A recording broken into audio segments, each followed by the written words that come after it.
నమస్తే, welcome to Telugu రాజ్యం. ఈరోజు మనతో పాటు ఉన్నారు సీనియర్ అనలిస్ట్ భరద్వాజ్ గారు. వారితో మాట్లాడేద్దాం. సార్ నమస్తే. నమస్తే అండి.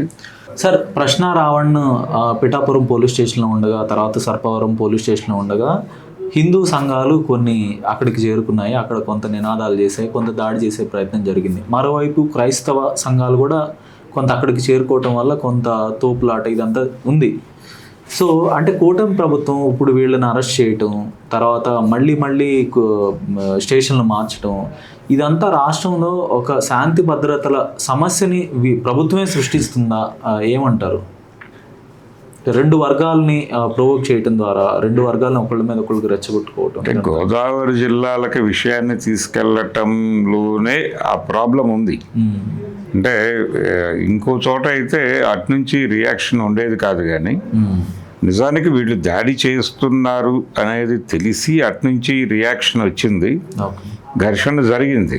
అయితే నిజానికి అంత పరిస్థితుల్లో లేదు. మైనారిటీలు భయంగానే బతుకుతున్నారు.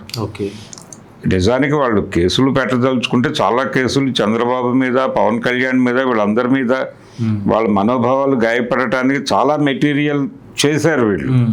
ఆ మెటీరియల్ని సీరియస్గా పట్టుకుని లీగల్ ఫైట్కి వెళ్లకుండా రోడ్ల మీద మాట్లాడటం అనేది ఒక రకంగా తప్పు జరిగింది. ఈవెన్ జడా శ్రావణ్ కూడా లీగల్గా మీరు ఇలా మైనారిటీలకి గురించి ఇలా మాట్లాడతారా అని కేసులు వేసి ఉండొచ్చు, లీగల్ ఫైట్ చేసి ఉండొచ్చు. ఈ రోడ్ల మీద వాళ్ళు మాట్లాడినట్టు వీళ్ళు మాట్లాడటం ఏంటి?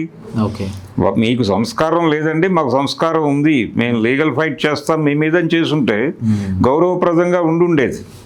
అలా కాకుండా ఇలా ఇమిటేషనే కావచ్చుగాక అరెస్ట్ చేయటం అనేది తప్పే. పైగా పొరుగు రాష్ట్రంలోకి ప్రవేశించి బుల్డోజ్ చేసి అక్కడ కేవీఆర్ని అయితే అతని వైఫ్ అడ్డం పడుతుంటే వాళ్ళు ఆ అమ్మాయిని హ్యాండిల్ చేసిన పద్ధతి చాలా దుర్మార్గంగా ఉంది. అంటే ఎలా పడితే అలా హ్యాండిల్ చేశారు ఆ అమ్మాయిని. అది ఎలా కరెక్టు అనేది వాళ్ళే సమాధానం చెప్పాలి. అక్కడ హోంమంత్రి గారు, మహిళా హోంమంత్రి గారు ఉన్నారు. మరి ఆవిడ సారథ్యంలో ఉన్నటువంటి పోలీసు వారు ఒక మహిళ మీద అలా అనుచితంగా ప్రవర్తించడం అనేది ఎలా సబబు అనుకుంటున్నారో వారికి తెలియాలి. కాబట్టి ఈ వ్యవహారాలన్నిటి మీద అంటే రెచ్చగొట్టే కార్యక్రమాలు అనే అనుకోవటం లేదు. వాళ్ళు భయపెట్టదలుచుకున్నారు. ఇప్పుడు రెచ్చగొట్టడం అంటే భయపెట్టడమే ప్రోగ్రామ్. వాళ్ళు ఏం రెచ్చిపోరు అనే కాన్ఫిడెన్స్ ఉంది వీళ్ళకి. వన్స్ ఒకసారి టెర్రరైజ్ చేస్తే పడుంటారు అంతే, సరెండర్ అవుతారు, లేదంటే షట్ డౌన్ అయిపోయి వెళ్ళిపోతారు. నిష్క్రమణే, లొంగుబాట, నిష్క్రమణ అనేది మాత్రమే ఆప్షన్. ఇప్పుడు ఆల్రెడీ రావణ్కి ఫీడ్బ్యాక్ ఇస్తున్నారు లోపల, నువ్వు సరెండర్ అయిపో, సైలెంట్గా ఉండిపో, నీకేమీ కాదు, నీకు ఇబ్బంది ఏమీ కాదు. ఇప్పుడు ఆయన పోసాని కృష్ణమూర్తులు ఎలాగైతే తెల్లజెండా ఊపాడు అలాగే ఊపేసి సైలెంట్ అయిపో, నీ ఇంట్లో నువ్వు ఉండు, నీకు కావాలంటే ఏదైనా హెల్ప్ చేద్దాం. అతనికి కొంత సినిమా రంగం వైపు ఇంట్రెస్ట్ ఉంది గతంలో, అలాంటిది ఏదైనా ఉంటే మనం చూద్దాం. మీరు ప్రస్తుతానికి షట్ డౌన్ అయిపోండి. షట్ డౌన్ అయిపోవడానికి అంగీకారం ఇస్తే ఓకే, లేదంటే కనుక ఇలాంటి కేసులు 100 పెట్టగలం మేము. మీకు అర్థం కావట్లేదు. మీకు కొంత అవగాహన ఉంటుంది కదా సార్. ఇప్పుడు ప్రశ్నారావణ్ ఎలా ఉన్నాడు, ఆయన రియాక్షన్స్ ఎలా ఉన్నాయి లోపల పోలీస్ స్టేషన్? ధైర్యంగానే ఉన్నాడు ఆయన. నేను ధైర్యంగానే ఉన్నాను అనేటువంటి ఇండికేషన్ అయితే ఇస్తున్నాడు. అది బయట జనాల మీద ఆయనకున్నటువంటి నమ్మకం. ఆ నమ్మకాన్ని నిలబెట్టవలసిన బాధ్యత జనం మీద ఉంది. అంటే ఇప్పుడు ఆయన మాట్లాడిన మాటలు కంటే కూడా అరెస్టు జరిగినటువంటి పద్ధతి, వాళ్ళని ఈడ్చుకెళ్ళినటువంటి పద్ధతి, ఈ కేసులు పెడుతున్నటువంటి పద్ధతి, దీని మీద పౌర సమాజం రియాక్ట్ కావాల్సిన అవసరం ఉంది. ఆ రియాక్షన్ బలంగా ఉంటే ఆయనకు ధైర్యం వస్తుంది. వాళ్ళు ఇప్పటికిప్పుడు రిలీజ్ చేయడానికి సిద్ధంగా ఉండుంటారని నేను అనుకోవడం లేదు. అసలు అతన్ని రిలీజ్ చేయమని ఇప్పుడు ఆయన ఏదో సెల్ పెడతానంటున్నాడు పవన్ కళ్యాణ్ గారు పార్టీ ఆఫీస్లో. ఎవరైనా సరే మనోభావాలు గాయపడిన వారు ఇక్కడికి రండి, ఎలా కేసులు పెట్టాలో, ఎలా లోపల వేయించాలో నేను చెప్తాను అంటున్నాడు ఆయన. కాబట్టి ఆ రేంజ్కి తీసుకెళ్ళిపోయారు విషయాన్ని. కేసులు పెట్టుట అంటే ఎందుకు పదే ఈయన హోంమంత్రిని అవుతాను అంటున్నాడంటే ఈ టార్చర్ మేము అధికారికంగా పెట్టగలం అని చెప్పడానికి. అప్పుడు పోలీసులు మొత్తాన్ని ఇదే పని మీద నియోగిస్తాడని రాష్ట్రాన్ని గాలికి వదిలేసి మన గురించి మాట్లాడిన వాళ్ళని, మీడియాని, ఇప్పుడు ఎమర్జెన్సీ రోజుల్లో పేపర్లో ఏం రాయాలో వాళ్ళే చెప్పేవాళ్ళు. ఇప్పుడు ఒక విచిత్రమైన వాదన తీసుకొచ్చేసారు మీడియా, వీళ్ళందరూ దుర్మార్గులు, వీళ్ళు జర్నలిస్టులే కాదు అని. జర్నలిజం అంటే ఏమిటి? ప్రజలకి వార్తలు తెలియజేయటము అనుకుంటే పేపర్లో రాసేవాళ్ళు, పేపర్లో వ్యాఖ్యానాలు రాసేవాళ్ళు, ఎడిట్ పేజ్ ఆర్టికల్స్ రాసేవాళ్ళు, ఓకే అందులో వ్యాఖ్యానాలు సొంత అభిప్రాయాలే ఉండేవి. ఇక్కడ కూడా అదే జరుగుతోంది. ఓకే వాళ్ళు జర్నలిస్టులు వీళ్ళు కాదు అని ఎలా డిసైడ్ చేస్తారు? తుర్లపాటి కుటుంబరావు గారు 10th క్లాసే చదివాడు. ఓకే ఆయనే స్వయంగా చెప్పుకున్నాడు. ఆయన పత్రిక ఎడిటర్గా వ్యవహరించారు. ఓకే ఈ రోజున ఆయన నాన్ క్వాలిఫైడ్ అని చెప్పేసి బూతులు తిట్టగలరా? వీళ్ళు తిట్టలేరు కదా. కాబట్టి ఆ రోజున మాట్లాడిన వాళ్ళు ఉన్నారు, ఈ రోజున మాట్లాడుతున్న వాళ్ళు ఉన్నారు. ఆ రోజున రాశారు, ఆ రోజున రాత జర్నలిజం ఉంది, ఈ రోజున ఒక రకంగా నోటి జర్నలిజం కిందకు వచ్చింది ఇది. ఓకే అంటే మాట జర్నలిజం అనుకుందాం. మాట జర్నలిజంలోకి వచ్చాం మనం. ప్రతి ఒక్క మెయిన్ స్ట్రీమ్ మీడియా కూడా దీని మీద ఆధారపడే బతుకుతోంది. డిజిటల్ పేజ్ లేకుండా ఎవరూ బతకటం లేదు. జనం కన్జ్యూమ్ చేస్తోంది ఈ కంటెంటే. కాబట్టి వీళ్ళ ప్రతిదానికి ఇదే కంటెంట్.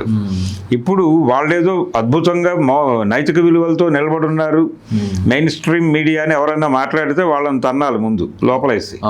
ఎందుకంటే మెయిన్ స్ట్రీమ్ మీడియాలో నిజంగానే వాళ్ళకి వ్యక్తిత్వాలు ఉంటే, సమాజం పట్ల బాధ్యత ఉంటే, మీడియా విలువల పట్ల బాధ్యత ఉంటే, ఒక క్వాలిఫైడ్ జర్నలిస్ట్ని అని చెప్పుకునేటువంటి పెద్ద మనిషి ఆయన హోస్ట్గా ఉన్నటువంటి షోస్లో గొడ్డలి పార్టీ అని ఆయన ఎలా కామెంట్ చేస్తాడు? పాల్గొన్న గెస్టులు మాట్లాడటం వేరు.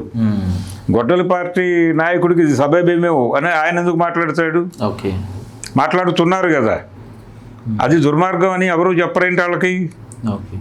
ఇప్పుడు చాలా మంది పాత జర్నలిస్టులు బయటకు వచ్చేసి యూట్యూబ్ అంతా గలీజ్ బ్యాచ్ అండి, మెయిన్ స్ట్రీమ్ మీడియా అద్భుతం అని మాట్లాడుతున్న వాళ్ళు దానికి సమాధానం చెప్పాలిగా. అది మాట్లాడకుండా వీళ్ళు జర్నలిస్టులు కాదు, వాళ్ళు మాత్రం మహానుభావులు అని ఎలా మాట్లాడతారు వీళ్ళు? వీళ్ళని కూడా మహానుభావులు కాటాలో వెయ్యాలి.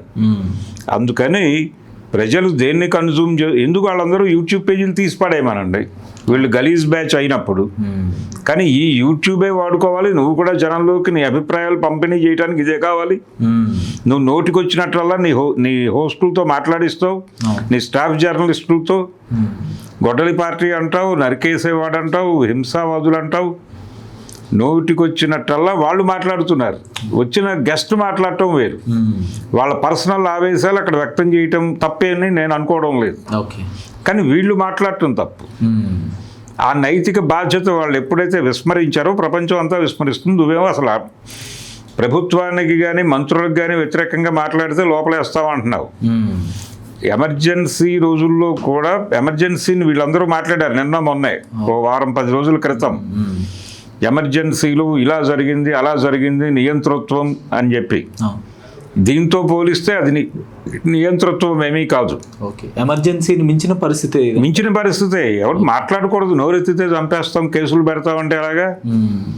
ఇప్పుడు కేసులు పెట్టడం కూడా ఒక సిస్టమేటిక్గా టార్చర్ పెడుతున్నారు వీళ్ళు. అరెస్ట్ అవడం అంటే ఇక ఎప్పట్లో బయటకు రావనుకుని ఫిక్స్ అయిపోవటమే. సార్, మరొక అంశాన్ని ప్రస్తావించాలి.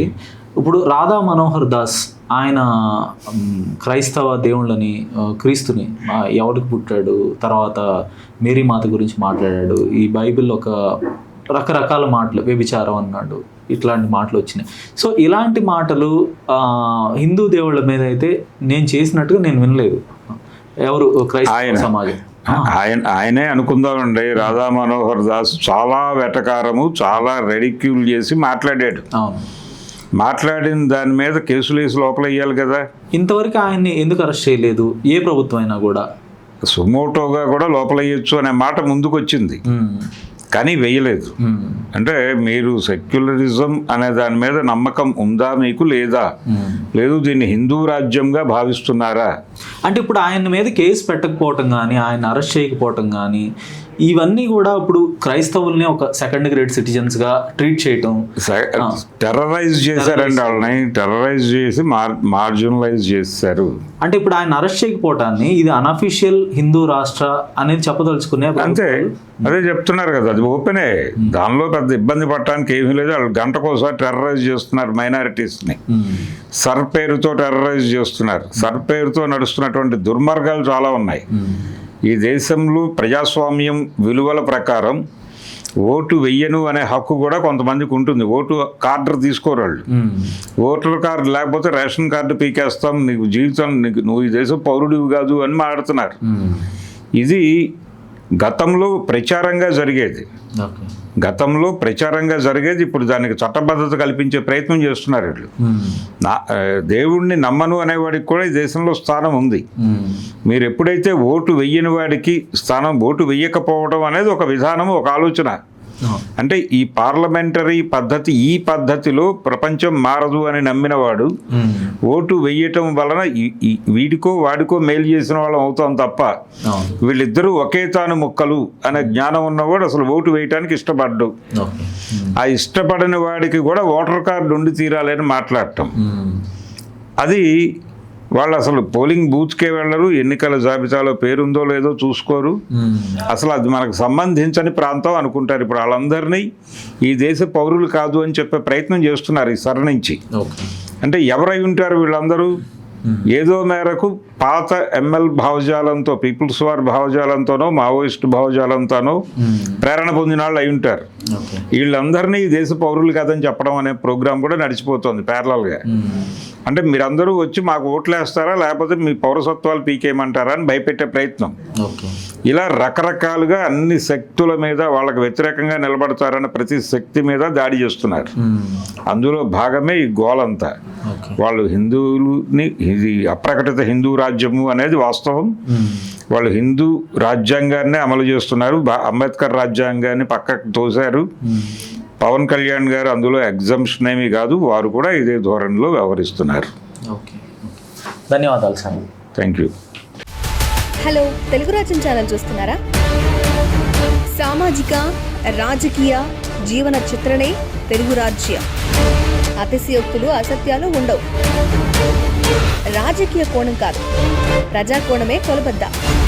తెలుగు రాజ్యం వీక్షణ మీ ఉత్తమ అభిరుచికి నిదర్శనం.